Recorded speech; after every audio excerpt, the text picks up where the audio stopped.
Esta noche nos acompaña el maestro Cándido Pérez, investigador de Early Institute. Bienvenido, Cándido, qué gusto. Gracias, Sofía. Muy buenas noches. Buenas noches. Bueno, sin duda, a grosso modo, cuando hablábamos del estudio que ustedes han realizado, Abraham Madero nos decía que al final quienes más tardan en salir de pobreza o la cantidad más grande que permanece en pobreza son siempre los niños. ¿Cómo puede funcionar eso? O sea, los niños sí y los papás no, o los adultos no. ¿Cómo funciona? Bueno, esa es una de las formas en las que nosotros sabemos que los niños y niñas son siempre más vulnerables a prácticamente cualquier problemática, incluida la pobreza. Lo que nos dicen los datos, por ejemplo, es que si ves la pobreza a nivel de todo el país, el porcentaje de pobreza en la población en general, actualmente es alrededor del 30% de todos los mexicanos y mexicanas. Pero en la primera infancia, que particularmente es de donde Early Institute hace este énfasis de niños de 0 a 5 años, el porcentaje es arriba del 40%. Entonces, esta diferencia entre este 30 y este 40% tiene que ver con que si un adulto tiene cierto nivel de vulnerabilidad, cuando tú lo traduces a un niño o una niña, esa vulnerabilidad se amplía de manera importante.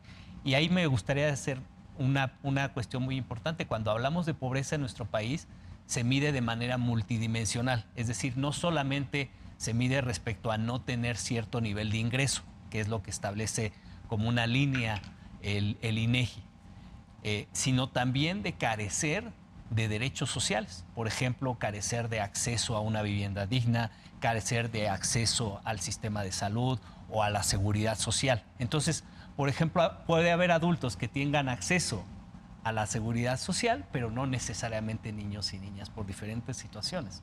Igualmente a otros, a una vivienda digna, pero no necesariamente niñas y niños. Siempre hay un nivel de desprotección mayor en niñas y niños. ¿Cuáles son los factores estructurales que han perpetuado esta situación para los niños y niñas en México, Cándido? Bueno, son múltiples, evidentemente, pero uno de ellos y el más fundamental que nosotros desde Early Institute hemos hecho mucho énfasis es que esta frase de los niños y niñas primero no se lleva a la práctica. Cuando tú lo ves en términos de los presupuestos, en términos de la preponderancia en la agenda de gobierno, y hablo a nivel federal y estatal, nunca ocurre eso, nunca se ponen realmente primero. Entonces ponemos primero otro tipo de prioridades y desgraciadamente a nivel país, pues casi siempre en prácticamente todos los indicadores, los niños y niñas, me refiero a indicadores, por ejemplo, de salud, siempre, o la mayoría de las veces están en una situación peor en términos de educación. Entonces es una situación preocupante, sistemática en nuestro país, y además que hasta los últimos 20 años se empezó a poner como más importancia y se empezó, la Ley General de Derechos de Niñas, Niños y Adolescentes tiene 10 años apenas. Entonces realmente estamos volteando a verlos y a desarrollar mejores políticas públicas, pero no ha sido lo suficiente, los cambios son muy lentos. Se dice siempre que los niños son los últimos porque no votan. Entonces, pues como que no se le dedica tanto, incluso en los presupuestos. ¿Cuál es el daño más grave, el que es irreparable, hablando de los tipos de pobreza? Pensaría que el de la alimentación y la salud, porque sin duda les generarán todavía brechas más profundas que no podrán tener forma de sortear o de emparejarse cuando no se han alimentado bien y quizás su desarrollo en todo sentido no es comparable con un niño en otras circunstancias. Sí, hay algunos factores que de hecho se miden a través de este modelo multidimensional, como se mide la pobreza, que son más preocupantes. Y uno de ellos, tú lo acabas de apuntar, que es el acceso al sistema de salud o el acceso a la salud. Y esa es una cuestión que nosotros desde Early Institute hemos dado mucho seguimiento. Varios de estas dimensiones, como educación, como acceso a vivienda digna, se han ido mejorando en los últimos años. Hicimos un estudio que midió 2018-2024 y muchos de estos indicadores han mejorado, pero particularmente el acceso al sistema de salud, del 2018 al 2024 se incrementó la carencia en un 115%. Es decir, no decir no estamos avanzando, estamos retrocediendo. Hoy tenemos más niños y niñas que hace 6, 7 años en situación de carencia a eso. Entonces eso evidentemente, en el sentido de lo que planteas, pues no tener acceso a un sistema de salud o no tener acceso a condiciones de salud, evidentemente a grandes poblaciones de niñas y niños los deja en una gran vulnerabilidad que está relacionada, pues evidentemente con otros derechos como la educación. Un niño o niña que no tiene una condición favorable de salud difícilmente va a tener condiciones apropiadas para aprender, por ejemplo. ¿Cuál es otro de los factores, así como hablábamos ahorita de la alimentación, la salud, más preocupantes? No sé, por ejemplo, la violencia en la primera infancia se podría relacionar también con el nivel de pobreza, y me refiero por la desesperación de los padres, no sé, a veces son muchos hijos, las condiciones en las que las mamás se tienen que esforzar por, si pueden trabajar, ¿no? A lo mejor a veces ni pueden emplearse en algo por estas mismas brechas que las han ido dejando atrás, ¿no? Que lo hemos platicado en otras ocasiones, como también las madres pierden con sus niños. La violencia, en la mayoría de los casos, es más bien una consecuencia de estas carencias. Un niño o niña, un hogar que tiene, por ejemplo, un alto porcentaje de carencias, por ejemplo, en situaciones muy específicas, como la seguridad social, como una vivienda digna, por ejemplo, o inclusive situaciones o condiciones muy particulares como agua, como drenaje, o acceso a la educación inicial o acceso a la educación preescolar. Esos niños y niñas que no tienen acceso a esto, imagina tú la situación de una madre que tenga que trabajar y que no tienen acceso a un sistema educativo. Evidentemente estos niños en casa o bajo otro tipo de cuidado están en una situación de mucho mayor vulnerabilidad, que efectivamente los puede llevar a situaciones de violencia o a situaciones de mayor riesgo. En ese sentido es en lo que planteo, suele ser una consecuencia de estas carencias, pues, que son vigentes en nuestro país. ¿Qué otro hallazgo particularmente nos compartiría sobre los estudios que ustedes hacen en Early Institute, que bueno, ya hemos hablado sobre otros aspectos, hoy sobre la pobreza de la primera infancia? Hay dos aspectos que son muy importantes respecto a la pobreza y particularmente la primera infancia. Uno de ellos tiene que ver con la pobreza extrema. Como sabes, a nivel de población en general hemos tenido una disminución en la pobreza, pero la pobreza extrema se ha movido muy poquito. En 2018, alrededor del 11% de niñas y niños en México en primera infancia estaban en pobreza extrema, y actualmente estamos casi en el 9%, se ha movido muy poquito. Estamos hablando de poblaciones, en el sentido de pobreza extrema, que están experimentando una vida en donde las familias no están llegando a un ingreso mínimo para cubrir una canasta alimentaria, y además tienen 3 de estas carencias que hemos mencionado o más. Entonces, esos niños y niñas que en términos de ese 9% de niñas y niños, son más o menos 1 millón de niñas y niños de nuestro país, son muchos niños y niñas. Entonces, en ese sentido, la pobreza extrema sigue representando un reto enorme para nuestro país. No lo estamos pudiendo reducir como tendría que ser. Y otro que está muy relacionado a ello, que la pobreza en nuestro país sigue siendo territorial, geográfica. Tú, yo, crecimos sabiendo que los estados del sur son los estados que siempre aparecen en todos los indicadores relacionados a pobreza como los estados más pobres, los estados que avanzan menos.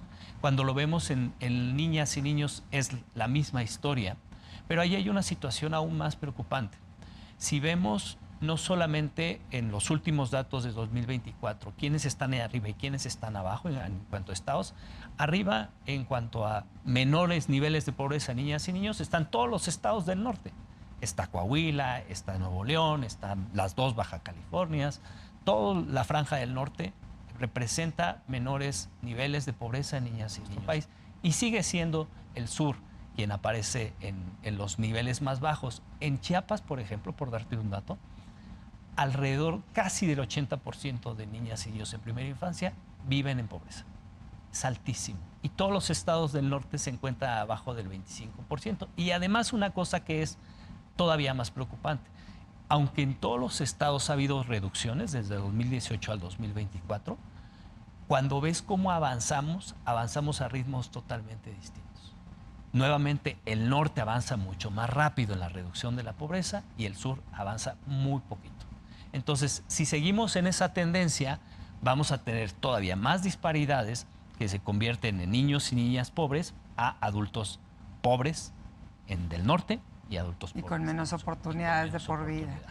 Cándido, ¿qué se puede hacer? Es decir, sabemos que lo que faltan son políticas públicas reales, es decir, que se cumplan, ¿no? Puede haber más derechos ahora, hablamos más del tema, pero nos estamos quedando atorados en una parte muy importante cuando al final, aunque suene a cliché, pues no terminamos de ver que en los niños está el futuro del país, que cambiar las condiciones de vida para la infancia en México es cambiar, ¿no? Al propio México. ¿Y cómo va a pasar? De pronto parece tan lejano como un sueño. Pues justamente como lo has dicho, Sofía, tenemos que dejar de pensar que eso es un cliché y transformarlo en una realidad, porque sigue siendo una situación que está en el discurso y que no se materializa en más programas, en mayor presupuesto, y mientras eso no ocurre es muy difícil que eso vaya a cambiar. Lo que podemos esperar es que vaya a haber estos cambios, pero más a nivel de los estados y con estas disparidades. Una cosa importante que nosotros desde el Instituto ponemos sobre la mesa como un factor fundamental es que tenemos que poner mayor énfasis en las poblaciones especialmente vulnerables. Es decir, estos estados del sur, y también en otros estados, pero particularmente estos estados del sur en donde no logramos reducir la pobreza o la reducimos muy poquito, donde nos cuesta muchísimo trabajo reducir la pobreza extrema, deben tener especial atención, sobre todo las niñas y niños de esos estados. Esa es una situación que nosotros no podemos dejar, porque estamos generando una generación, valga la redundancia, que simplemente está repitiendo patrones y ciclos de pobreza. Entonces, es fundamental que tengamos programas muchísimo más focalizados de niñas y niños en esas condiciones especialmente vulnerables y particularmente hacia aquellos que viven en pobreza extrema. Generaciones que no han podido mejorar el nivel de vida de sus abuelos, quizá, ¿no? De sus padres, abuelos, bisabuelos. Y entonces depende, obviamente, primero de la voluntad y después de los recursos que se siguen sin destinar como se quisiera, tanto de la federación como de cada estado en particular, entonces. Sí, los estados, lo que observas cuando analizas los datos por estados es que son muy dependientes de las administraciones.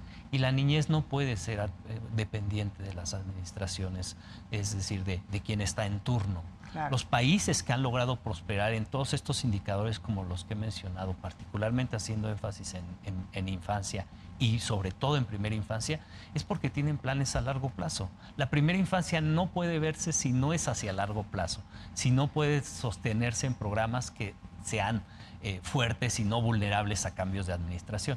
A nivel de Estado que está ocurriendo, por eso algunos de estos indicadores vemos que avanzan mucho en una determinada administración, pero la administración siguiente pueden caerse porque se mueven los presupuestos y sobre todo porque realmente no se mantiene la prioridad de la primera infancia. ¿Qué países lo han logrado, Cándido? Pues en términos de hablar de manera general, evidentemente sí. Hay países como Canadá, como Reino Unido, todos los nórdicos, por ejemplo, son un referente, pero en Latinoamérica hay países que están aplicando políticas que son muy exitosas. Colombia, por ejemplo, Chile ya tiene una trayectoria muy, muy amplia, incluso Argentina. Ya están siendo referentes en términos del impulso real de presupuestos más, digamos, realmente dedicados hacia la primera infancia.